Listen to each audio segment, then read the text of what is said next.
ဒီနေ့မှာအင်ဒီယာနာဖို့ဝင်းမြို့မှာအမေရိကန်ပြည်တော်စုရှိအလုပ်သမားတွေအားလုံးပေါ့နော်ဒီမှာစုပေါင်းတော့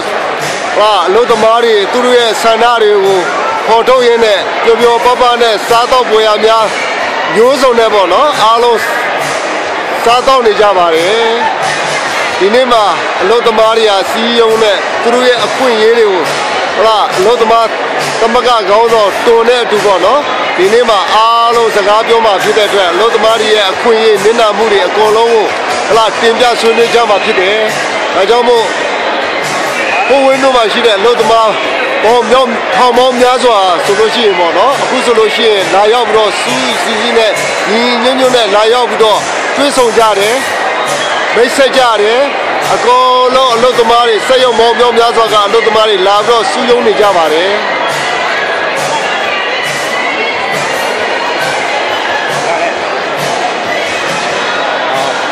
ပြောရမယ်ပြော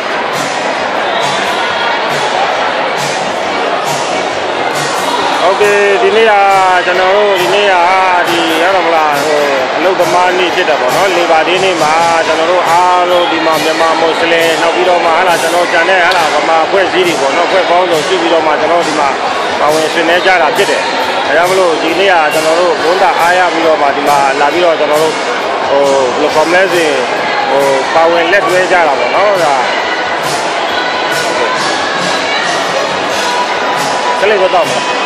အတန်ဖမ်းတာ